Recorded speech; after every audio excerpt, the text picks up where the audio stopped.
Morning students, today's class on verb transiting and intransiting verb. Now you know verb, the word which show action. Verb उस शब्दों को कहा जाता है जो सेंटेंस के अंदर एक्शन दिखाते हैं. अब इसके अंदर हम जब वर्ब के फॉर्म में आते हैं तो ये दो फॉर्म ऑफ वर्ब आता है, ट्रांजिटिव और इनट्रांजिटिव. ट्रांजिटिव वर्ड ऐसे होते हैं जिनका हम सेंटेंस में यूज जब करते हैं तो उनका अर्थ आने वाले शब्दों से हमें पूरा मालूम पड़ता है. मतलब फॉलोइंग वर्ड्स जब उसके साथ जोड़ेंगे तभी उसका एक कंप्लीट मीनिंग बनेगा. जैसे कि आप एग्जांपल देखिए, हिज अंकल प्रेजेंटेड हिम.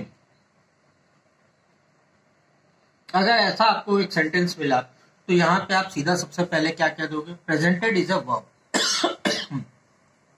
अगर ये प्रेजेंटेड वर्ब है तो इसका मतलब कुछ निकल रहा है, दिस अंकल प्रेजेंटेड हिम. आपके पास एक क्वेश्चन मार्क आ जाएगा, व्हाट, क्या है. तो यानी कि वर्ब अपने आप में पूरा मतलब नहीं दे पा रहा है, इसको इसकी सहायता चाहिए, किसी न किसी वर्ड की सहायता चाहिए. तो हम इस सेंटेंस को कैसे लिखेंगे, his uncle presented him some story book.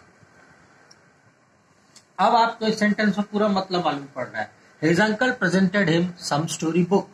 Presented यहां पे क्या है, वर्ब है और स्टोरी बुक ऑब्जेक्ट है. यानी कि हमेशा ट्रांजिटिव वर्ब के अंदर आपको एक सब्जेक्ट या उसके फॉलोइंग वर्ड्स चाहिए जिससे हम ये बता सकें कि ये ट्रांजिटिंग वर्ब है. अगर हम खाली सिंगल ट्रांजिटिंग वर्ब को सेंटेंस में यूज करेंगे तो हमें उस सेंटेंस का मतलब नहीं मिलेगा, जिसे हम कह सकते हैं कि ये एक तरह का ट्रांजिटिंग वर्ब है. यहां पे अगर हम इसको लिखेंगे डेफिनेशन के लिए ट्रांजिटिंग वर्ब को क्या लिखेंगे, here the verb presented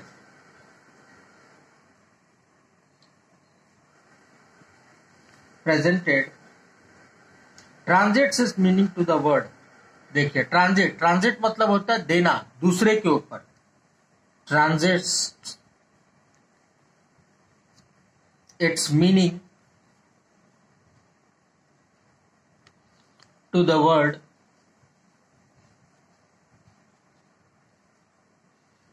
follow it. और जो वर्ड उसको फॉलो करता है वो जनरली क्या होता है, उस सेंटेंस का ऑब्जेक्ट होता है. इस तरह का जब भी आपको सेंटेंस मिलेगा उसे हम लोग कहेंगे ट्रांजिटिव वर्ब. ठीक, ये होता है आपका ट्रांजिटिव वर्ब. ठीक, some story book which without, इसके बिना, यानी कि इसके बिना इस प्रेजेंटेड का कोई अर्थ नहीं निकल रहा है. दस the word presented is transitive. इसीलिए हमने क्या कहा, ये एक ट्रांजिटिव वर्ब है. ऐसे ही होता है आपका इनट्रांजिटिव. अब इनट्रांजिटिव का एग्जांपल देखिए, ग्रैंड मदर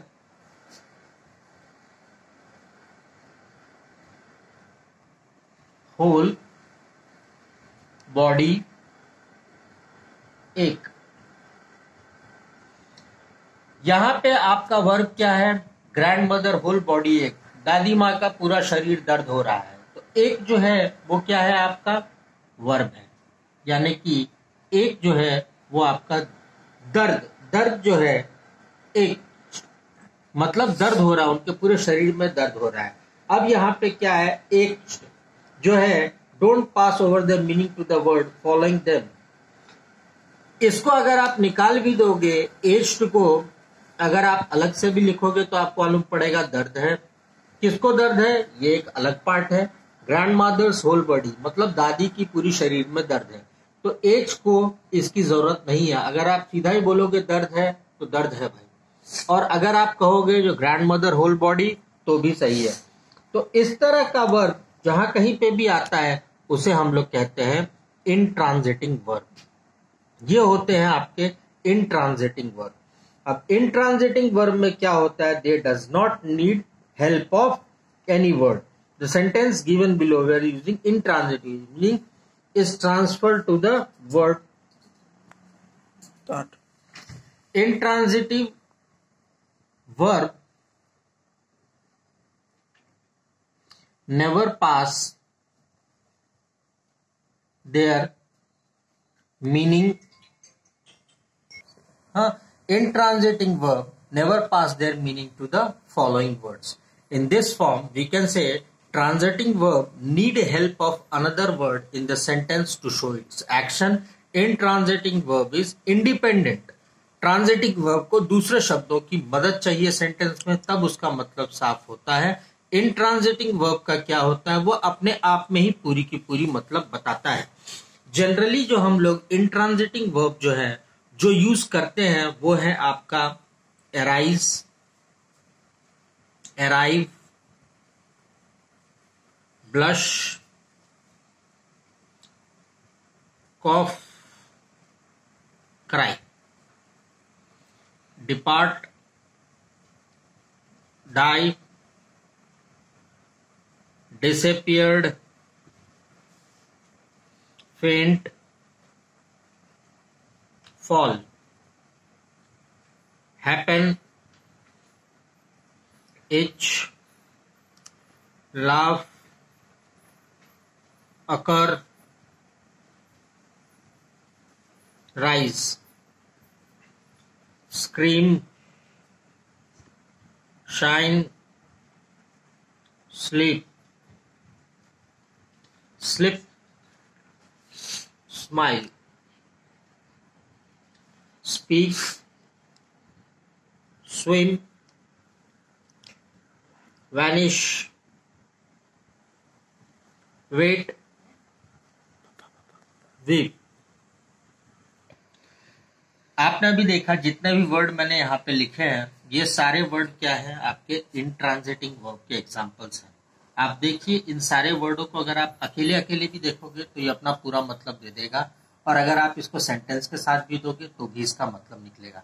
तो इंट्रांजिटिंग वर्ब कहने का मतलब क्या हुआ, अगर आप उसे अकेले भी लिखोगे तो भी उसका मतलब निकलता है, और सेंटेंस के साथ भी लिखोगे तो भी उसका मतलब निकलता है। जबकि ट्रांजिटिंग वर्ब में क्या होता है, उसको किसी न किसी शब्द का सहारा चाहिए। जैसे कि मैंने आपको बताया था, अब प्रोटेक्ट एक वर्ड है, प्रोटेक्ट।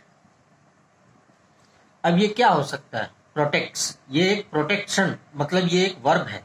अब इस वर्ब को मैं बना दूंगा इंट्रांजिटिंग वर्ब या ट्रांजिटिंग वर्ब। ट्रांजिटिंग वर्ब ये कैसे बनेगा, umbrella, protect us from rain. Object क्या है, अम्ब्रेला। बिना ऑब्जेक्ट के प्रोटेक्ट का कोई मीनिंग नहीं निकल रहा है। तो यानी कि ट्रांजिटिंग वर्ब में हमेशा आपको एक ऑब्जेक्ट की मदद चाहिए ही चाहिए, जिससे आप उसको एक्सप्लेन कर सकते हो। आपको मैं दिखाता हूं list of verb normally use in transitive. जो हम लोग ट्रांजिटिव में यूज करते हैं वो वर्ड्स आपके ये रहे हैं। देखिए, address, admire, avoid, believe, build, buy, carry, catch, complete, control, create, cut, demand, desire, destiny, discover, do, enjoy, accept, express, fill, find, get, give, have, hear, hit, keep, kill, know. इन तरह के शब्दों का जब भी सेंटेंस में कहीं पे यूज हो तो इसे हम लोग कहते हैं, ये देखिए ऊपर भी लिखा है, ट्रांजिटिंग वर्ब। ठीक, इन ट्रांजिटिंग वर्ब्स को आपको एक्सप्लेन करने के लिए हमेशा किसी ऑब्जेक्ट का सहारा लेना पड़ता है, जिसके कारण हम लोग इसे कर सकते हैं। अब आज के लिए आपका होमवर्क जो है वो ये है, देखिए आपको एक्सरसाइज 1 और एक्सरसाइज 2 करना है। एक्सरसाइज 1 में आपको क्या है, intransitive and indefinite right ITV and transit and intransitive. आपको इनमें से ट्रांजिटिव और इंट्रांजिटिव वर्ड, जैसे देखिए ये क्या है, ट्रांजिटिव वर्ड है, फ्लाई, एक्शन है, kite in the sky, object है, तब ये हो गया क्या आपका ट्रांजिटिंग वर्ड। और दूसरे वाले में क्या है, complete the following sentence by adding suitable object following the example. यानी कि ये सब क्या है, आपके ट्रांजिटिंग वर्ब के एग्जांपल है, आपको इसके आगे सुटेबल ऑब्जेक्ट ऐड करके सेंटेंस को कंप्लीट करना है। Okay, tomorrow we will go for finite and infinite verbs. Thank you.